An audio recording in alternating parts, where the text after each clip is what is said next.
Welcome back to Under the Surface, the show where we talk everything the Bazaar. Nunhead and I have been following the development of the Bazaar for years before its release, and now that the game is fully released and we have been able to play it for the last 6 months, we thought it was time to look at if the Bazaar had lived up to the hype that we had for it before release. So, let's dive under the surface. So we've been playing with the Bazaar for a long time now, since late October. It's hard to believe it's been that long. And we were in an extended closed beta for a long time and then into a short open beta. And now we've played the full release for over a month at the time of recording this. Season 2 starts tomorrow for us. Mm-hmm. And we thought it was a good time now to look back at how we felt before the Bazaar released and maybe see if it's really lived up to like our expectations, lived up to the hype. And I guess the question I have for you, Nunhead, did it live up to the hype? Okay, so am I satisfied with the game that I received, right? Yeah.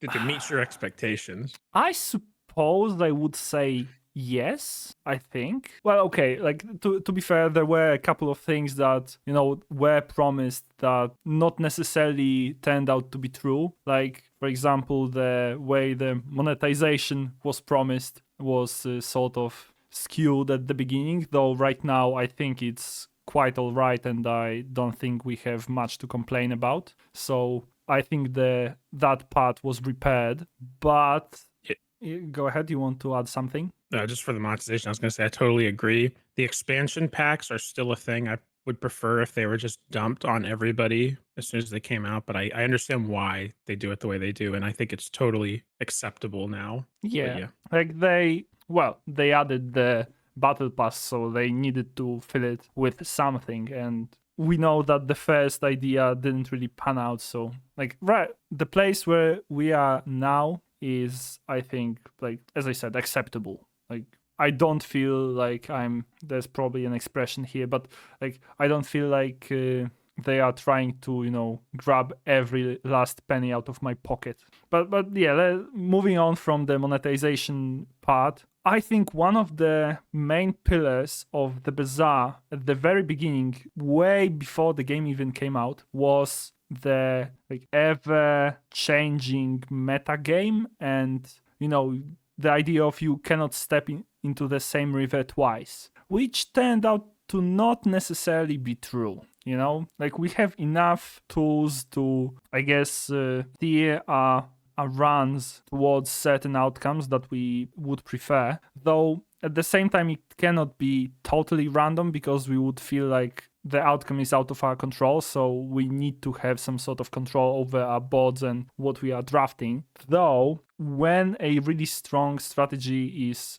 being found, then people want to copy that in any game that would happen, right? So maybe I'm rambling for a bit too much, but I guess what I'm trying to say is that we were promised that no two games would be alike, and with the current number of cards provided to us, it's not really feasible, but I hope we will be able to arrive at that point in near future. Yeah, I really wanted to talk about that because since the game was kind of turned into what the Bazaar is now in 2020, there's always been this promise of no two runs are ever the same, and that's true to an extent even now. But yeah, like you said, if one item is good, a lot of, and you're playing like Vanessa and that's a Vanessa item, you're going to that item a lot, and it's very easy with only 120 cards or whatever in her or items in her set right now. But Raina had kind of mentioned quite a few times throughout the years that this game was really going to hit its full stride several years after release because of all the extra content that'll be added and that ever expanding pool and all that stuff. So I feel like that's kind of wait to be seen thing.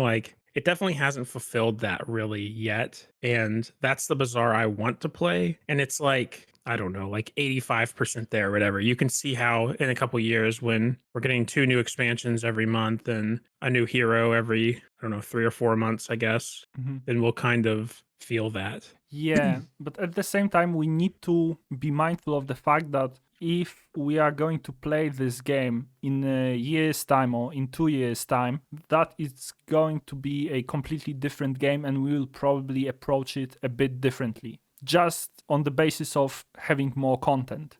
Because with more cards, with more events, with more merchants, there will be less opportunities to upgrade your items. And right now, I think there's a heavy focus in our player base, in general, in the community, to find one item that you like, that you want to try out, and you want to build your whole board around it. So in that case, you try to hit those upgrades. Well, unless they are not relevant because some items don't scale as much with levels. But essentially, you usually want to hit gold or diamond at your in terms of your core item, right? And when we go further in time with more items in play, I think pivoting will be much more encouraged and like will be more like beneficial for you in terms of like playing your runs. So right now what we are describing in terms of like our experiences and the gameplay that we interact with is going to be completely different like gameplay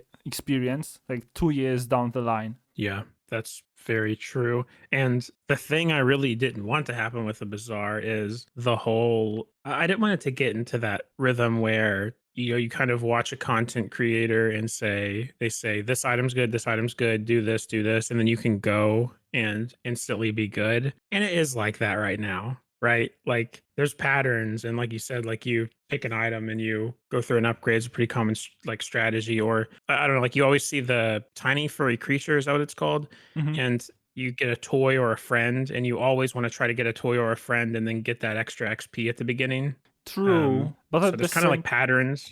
Yeah, go ahead. I mean, I just wanted to add that XP is always going to be premium because level up rewards are very strong. Like they are definitely like pushing you, well, not pushing you, but like they add a lot of value to your board, like in terms of HP, in terms of rewards themselves. So like when we had Deborah, everybody was going to Deborah every time they rolled her, right? Yeah. And well, we no longer have Deborah, we have Fairy Creature. Well, let's go to Fairy Creature. Like, if you find the Mountain Pass, you are going to Mountain Pass, right? Like, that's easy, like, play pattern. And I think because this game is a heavy knowledge check, well, knowing about those interactions and knowing, like, underlying values of certain things is definitely going to help out a lot in like in developing your run, because I think that's the idea. And when the game is going to expand, more of those knowledge checks will be necessary for optimal play. Like that's how I would put it. Yeah, that makes sense. And it's like now there's like just a few events on day one that show up versus potentially who knows how many in 2 years from now, right? Yeah, And and that's another part, because I think we're sort of like straying away from the path, because we were meant to talk about if the game has lived up to its hype, and we are sort of analyzing what will happen. But yeah, I think the content density of the game will very much influence will influence how people will think about the game. Because right now, even though there's a lot to do in the game, like there are a lot of cool items that I still have not yet bought even once, and possibly not even like there's a lot of items that would be cool to build around and try to make something out of them. I still had not an opportunity to use them. Is that even correct? I think I tried to use something too hard for me, like in terms of constructions. But I think you know what I'm getting at. Is that yeah, you see that, like I see that item that I go by every run, and I'm like, I will play you, but just not this run. Like it just doesn't work this run. yeah, And then I never get to it. So yeah, exactly. well, I was just gonna move to a little bit about the presentation of the game, Oh yeah. because that's an important aspect here. And I think it's an aspect of because I've been following the game since 2018, and you can watch. We have a whole video about our journeys with the bazaar if you want to go back and see how I we mean, kind of it's have not been that long, following the like it's game. 6 minutes or something. Yeah, true. but back in before the game released, we talked about it. But I've been following the game since 2018, and whenever they first started showing off the art and stuff, it was fine, and it slowly improved over time. But I never would have expected it would look this good and this polished. The boards, I mean, if you look at the 2022 gameplay, the boards are like, I think like 10 times better now. The voice acting is incredible. And it's just, I don't know, the polish and the presentation is just on point all throughout this Yeah. game, way more than any other game in this sort of genre, I guess you could say. I mean, to be fair, like I think it would be proper to compare this game to Hearthstone, but not Hearthstone right now, but Hearthstone that came out in 2014. And in 2014, Hearthstone was incredible. Like it had budget, it had talent behind it, and it was all executed up to like 11 out of 10. And I think Reynard was one of the first guys that started playing Hearthstone like professionally. Maybe I'm just speaking nonsense right now, but like the idea was that he was really into very beginning phase of the Hearthstone. Like that was okay. I think there was some issues with the previous sentence, but regardless, like I definitely think that he wanted to capture the same feeling of going into like this sort of card game with high production value. And I'm not sure if you remember the quote that he put out in famed Bazaar number 37 in terms of the presentation itself. Do you remember the quote? I don't. Okay. Reynard said that when the game will come out, it will blow people's dicks off. And I must admit, it did blow off my dick. I mean, yeah, I would. He's pretty bold to say that with the way the Bazaar 37 looked. I'll have some like video of that on the screen because it looked like it was in under construction, right? It I mean, didn't it look was great. impressive back then as well. Like it was not to the same standard as it is now, but was still really cool in my opinion. Like it was good Yeah, enough, and right now it's brilliant in terms of presentation. yeah, it's my favorite. I mean, maybe this is crazy, but it's my favorite part of the game, I think. And I know we're kind of like we love the lore and we love the whole world, and that's kind of like the thing I stick to with the game and the thing I love about it. So I don't know, just every little aspect of the world feeling really alive. And it gives that RPG feel.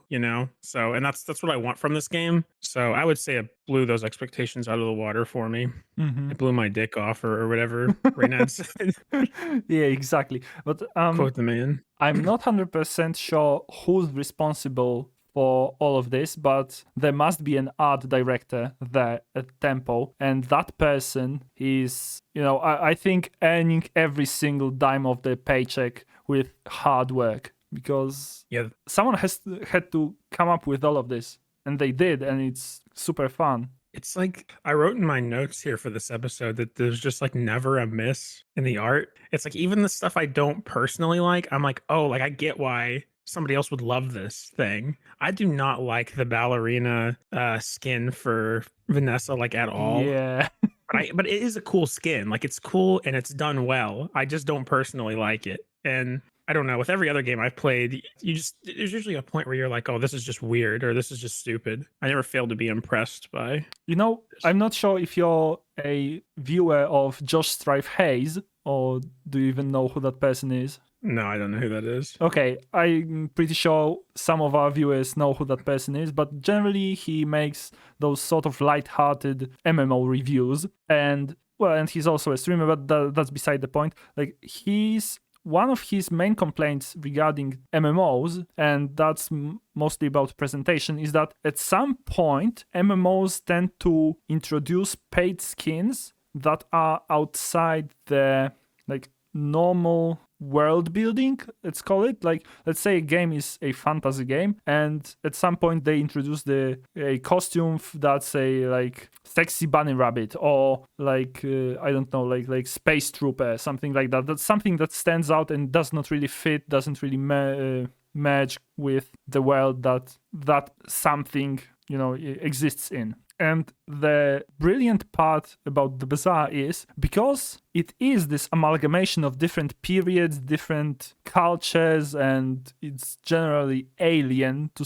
various degrees. We can have, Alchemist series or for characters, and at the same time we can have like Mecha Dooley and this war drama Pygmalion and Pirate Vanessa, like in 3 different versions, and it all works. And I think to capture that must have been really hard. Yeah, I remember when I sort of learned like what the concept for the lore was and everything about how genius it was, because the game's like ever expanding and they didn't remotely limit themselves on what could be in the game. So have you seen the new Pygmalion items for this new upcoming expansion? I did. I Uh, did. I I don't know all of them like by heart, but I sort of know them. Well, yeah, I don't really know most of them either by heart, but there's one that is like a bunch of his like clothes. I can't remember the name of the item, but it's like a bunch of his like outfits in like Oh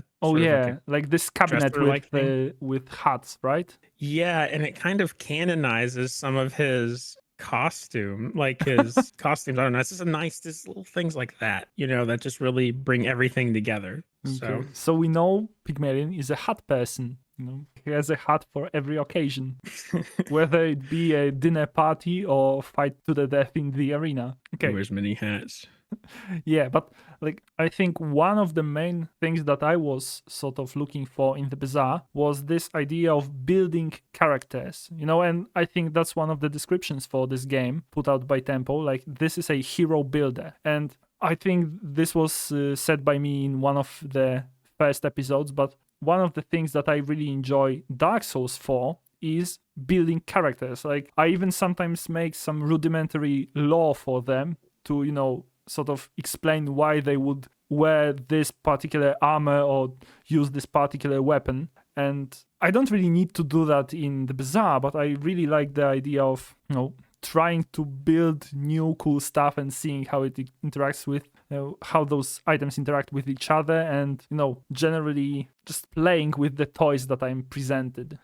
Yeah, I think it's hard to grasp how this game feels to play, but if like to somebody who hasn't really played it, because I mean, it seems so obvious to us because we've been playing it and following it for so long. We understood what this was, but I think people who are into like RPGs and that sort of thing, if you tell them about this, they would just sort of shrug it off until you like showed them, because it gives you that same feeling. I don't know. I'm a big RPG guy and like I play Dark Souls 2 for similar reasons, but you know, I just love the whole journey, right? Mm-hmm. Versus just I don't know, like I don't just want to 1v1 somebody. I want to just go through the experience. And I was also going to kind of tag on to this that I like multiplayer games, but I don't like that whole I don't really want to like play with a team necessarily or be 1v1ing a person live. Like I don't want the sort of like social expectation of that. But I also like but I like the dynamic of the game. And I also like games like Balatro.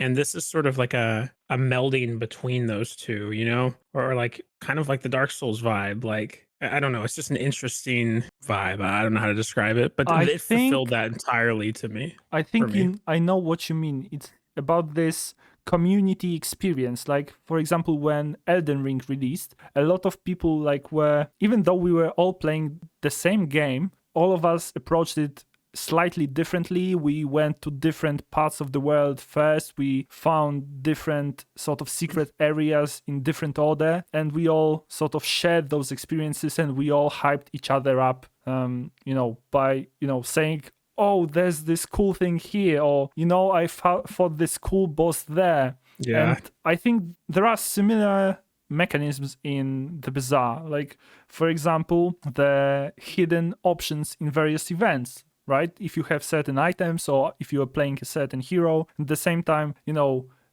people love to share their bonkers builds, like, I don't know, like insta kill boulder, or like if you found 2 copies of a certain item and just it resulted in insane builds, things like that. I think there's this like community building, I'm not really sure how to put it, but like the ways that the bazaar plays encourages community to engage with the game as the whole, and just enjoy it together. Yeah. We've made comparisons to Souls games before and this game. kind of like defining a new genre like Souls games did. And he's kind of made me think that like Souls also reinvented multiplayer with the invasions and the way you summon people and stuff into worlds. So kind of did what this game did too, where have a whole new take on what a multiplayer game is, I guess. But yeah, Bazaar's terrible. Didn't live up to the hype at all. No, I would say mostly did. I think there's a little bit of time to be seen if it fully realizes what it wants to be. But it's like a kid who's gone to college and they have the choice. Are they gonna go down a good path and try to live a good life, or are they gonna I don't know, drop out and go do drugs or something? Hopefully So not. But I think I dropped out, so it'll be oh, like me, Bizarre. I mean, to be fair, like having a paper certificate or whatever, like BA, MA, is not the Yeah. most important thing in your life. Like, just be yourself and don't be like a burden on other people by being unpleasant. But yeah, season 2 comes out really soon. It seems like it's going to be like Chinese themed. So let's see how it turns out. And yeah, I'm excited. I'm excited for the game to grow, and I hope they will add more actually like social features, because that's the main thing that we're waiting on right now. Yeah, there's a lot to still be added. And the game isn't dull yet. So Mm-hmm. it says a lot, I think, with how much we've played. But yeah, let us know in the comments below if the Bazaar lived up to your hype, or maybe you joined after the fact, after the game was released. So let us know. And Your general experience with it. and tell us if your dick is still on or has it been blown off, because my girlfriend is still mad at Reynard. Yeah. Okay. Well, Thanks for watching. Oh, we're so good at this. like and subscribe, and we'll see you on Nunhead's channel on Monday. Exactly. Bye. See ya.